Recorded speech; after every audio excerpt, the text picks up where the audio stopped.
તો ગુજરાત ઉપર જે એક સિસ્ટમની વાત હતી કે જે વાવાઝોડું આવી રહ્યું છે, અનેક આગાહીકારો તે વાત કરી ચૂક્યા છે અને અંબાલાલ પટેલે પણ કહ્યું છે કે ઓક્ટોબરના અંત તરફ જતા જતા એ પરિસ્થિતિ જોવા મળી શકે છે કે ગુજરાત પર વાવાઝોડું ત્રાટકે. આ એ જોખમ છે જેની અમે વાત કરી રહ્યા છીએ, કે જેની આગાહીકારો વાત કરી રહ્યા છે. પરંતુ અત્યારના આ જે આપ જોઈ રહ્યા છો તે 20 તારીખ આસપાસનું ચિત્ર છે. આપણે ભૂતકાળ ભવિષ્યમાંથી થોડા પાછળ આવી જઈએ અને ભૂતકાળ તરફ જઈએ, કેવી રીતની આખી આ પરિસ્થિતિ છે. હવે આપ સમજો કે જે આખી સિસ્ટમ છે એ અંદાજિત 10 ઓક્ટોબરની આસપાસ અહીંયા આપણને જોવા મળશે કે જે હાલમાં જોવા મળી રહી છે અરબ સાગરની અંદર. આ અરબ સાગરની અંદરની આ સિસ્ટમ જે ધીમે ધીમે આગળ વધી રહી છે 13 તારીખની આસપાસ, 13 તારીખથી જેમ જેમ આપ આગળ જશો તેમ તે આગળ જતું જોવા મળશે. હવે અહીંયા આગળ આપ સમજો કે જે વરસાદનું એક અનુમાન કરવામાં આવ્યું છે, કારણ કે કેટલાક દક્ષિણ ગુજરાતના વિસ્તારો છે કે જ્યાં આગળ અસર થશે તેવી વાત છે. અત્યારના આ લો પ્રેશર જે જોવા મળી રહ્યું છે તે આપને અહીંયા આગળ દેખાશે. અરબ સાગરથી આ લો પ્રેશર જે છે તે ધીમે ધીમે આગળ વધી રહ્યું છે. 14 તારીખ સુધીમાં તે મજબૂત થઈ રહ્યું છે. અત્યારે લો પ્રેશર છે, પરિસ્થિતિ એ છે કે બદલાઈ પણ શકે છે, પરંતુ જેમ 14 તારીખથી આપણે આગળ જઈશું તેમ તેમ તેનો રૂટ જે છે તે પહેલા ઓમાન તરફ જતો જોવા મળે છે, પરંતુ ત્યારબાદ રૂટમાં બદલાવ આવી જાય છે. તે ત્યાંથી બદલાય અને આવી જાય છે ગુજરાત તરફ, ગુજરાતના દરિયા કિનારા તરફ, કે જ્યાં આગળ જોખમ ઊભું કરી શકે છે.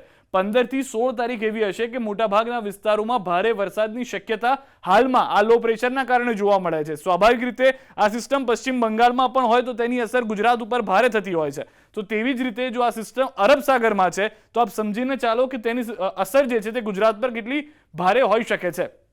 આ રૂટ જે છે તે 16-17 તારીખે આપને જોવા મળશે કે ઓમાન તરફ જઈ રહ્યો છે, અને ઓમાન તરફ જતા વખતે એક એન્ટી સાયક્લોન ત્યાં આગળ સક્રિય થાય છે, જેના કારણે આ આખું જે છે તે સિસ્ટમ ધક્કો મારી અને તે ગુજરાત તરફ આવતી જોવા મળશે. અહીંયાથી એ ટર્ન લે છે. આમ જતું હતું, પરંતુ તે 17 થી 18 તારીખ બાદ તે ફરી એક વખત પશ્ચિમ વિસ્તાર તરફ આવે છે ગુજરાતના, અને તે વિસ્તારોમાં હિટ થાય તે પ્રમાણેની શક્યતા અત્યારે જોવા મળી રહી છે. હવે આ 20 તારીખ સુધીનું જે જીએફએસ મોડલ છે તે પ્રમાણે જોશો આપ તો તે 20 તારીખ સુધીનું અનુમાન અહીંયા આગળ આવીને અટકી જાય છે, જેમાં મોટાભાગના ગુજરાતના દરિયા કિનારાના વિસ્તારો છે, કચ્છનો વિસ્તાર છે, અને પછી તેની સાથે સાથે સૌરાષ્ટ્રના વિસ્તારને પણ અસર કરી શકે તેમ છે. આ 20 તારીખ સુધીનું મોડલ છે, પરંતુ આમાં એક બદલાવ જે છે તે પણ અમે આપને તબક્કાવાર જણાવીએ કે પહેલા 3 તારીખનું શું અનુમાન હતું. હવે આપને જીએફએસ મોડલ એ પ્રમાણે બતાવવા જઈ રહ્યા છે કે જેમાં 3 તારીખની શું પરિસ્થિતિ હતી, પછી તેનું અનુમાન કેવી રીતે બદલાયું. સૌથી પહેલા નજર કરીએ 3 ઓક્ટોબરે શું અનુમાન કર્યું હતું જીએફએસ મોડલની અંદર. તો જે 3 તારીખની વાતનું અનુમાન હતું, 3 તારીખનું જે અનુમાન છે તે પ્રમાણે અહીંયા આગળ એક સિસ્ટમ બનતી જોવા મળશે કે જે ગુજરાત તરફ આવી રહી છે. આ 3 ઓક્ટોબરનું જીએફએસનું અનુમાન છે. જીએફએસ મોડલ પ્રમાણે અહીંયા આગળ આપ જોશો તો આ જે આખી લો પ્રેશરની સિસ્ટમ છે તે સીધી આવે છે ગુજરાત તરફ અને ગુજરાતમાં જઈ અને હિટ કરે છે. જ્યારે આ આંકડો આપ જોઈ રહ્યા છો કે 990 987 છે, જો આંકડો 990 થી ઓછો હોત તેનો મતલબ એ વાવાઝોડું બની શકે છે.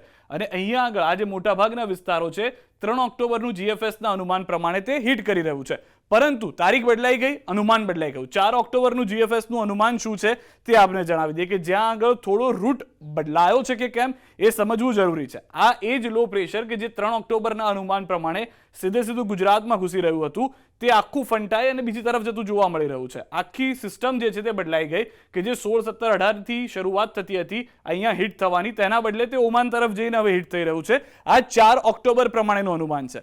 5 ઓક્ટોબરનું અનુમાન શું છે હવે એ આપજો.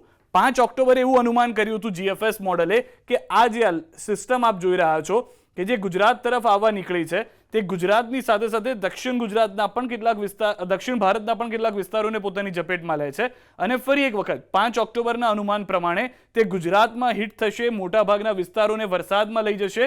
આ 5 ઓક્ટોબરનું અનુમાન છે. 3 ઓક્ટોબરે પણ એવું દેખાડ્યું હતું કે અહીંયા આગળ ગુજરાતમાં આવીને સિસ્ટમ હિટ થઈ રહી છે જીએફએસ મોડલે. 4 ઓક્ટોબરમાં તેમાં બદલાવ થઈ ગયો અને તે ઓમાન તરફ જતું હતું. 5 ઓક્ટોબરનું અનુમાન છે તે પ્રમાણે ગુજરાતના મોટાભાગના વિસ્તારોમાં તે હિટ કરી રહ્યું છે. હવે ફાઇનલ ડેટ એટલે કે 6 તારીખનું શું અનુમાન છે તેની વાત કરી લઈએ.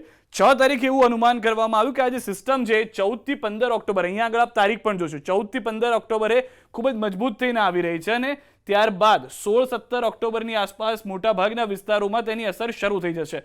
પરંતુ અહીંયા ફરી એક વખત અનુમાન બદલાયું કે જે આપણે પહેલા પણ જોયું કે તે થોડું ઓમાન તરફ જતું હતું અને ત્યારબાદ ટ્રેક બદલાય અને ફરી એક વખત ગુજરાત અને પાકિસ્તાન તરફના જે પણ વિસ્તારો છે ત્યાં આગળ 20 ઓક્ટોબર સુધીમાં જઈ રહ્યું છે અને આંકડો જે છે તે 990ની આસપાસ જોવા મળી રહ્યો છે. એટલે કે હોઈ શકે કે તે લો પ્રેશર પણ હોય અથવા તો હોઈ શકે કે તે વાવાઝોડા તરીકે પણ હોય. પરંતુ જે 6 ઓક્ટોબરનું અનુમાન છે તે પ્રમાણે 20 તારીખની આસપાસ મોટાભાગના વિસ્તારોમાં તે હિટ કરી શકે છે.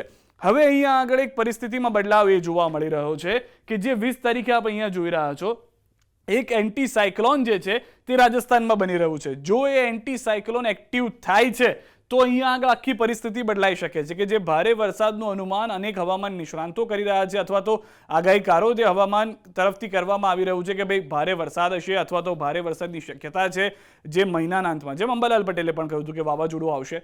જો એ રાજસ્થાનનું એન્ટી સાયક્લોન આવે છે તો આ વાવાઝોડું નહીં હોય, લો પ્રેશરની સિસ્ટમ ઘટી જશે અને વરસાદની શક્યતા પણ ઓછી થઈ જશે. પરંતુ જો એ રાજસ્થાનનું એન્ટી સાયક્લોન નબળું પડી જાય છે તો જે રીતનો રૂટ 6 ઓક્ટોબરનું અંદાજ છે, કારણ કે 4, 5, 6 આમ તો 3 તારીખથી અલગ અલગ રૂટ જોવા મળ્યા હતા, પરંતુ 6 ઓક્ટોબરનો જે રૂટ કહેવામાં આવી રહ્યો છે કે 20 તારીખે તે ગુજરાતના કેટલાક વિસ્તારોની હિટ થઈ શકે છે અને ગુજરાતના અનેક વિસ્તારોમાં ભારે વરસાદ પણ હોઈ શકે છે.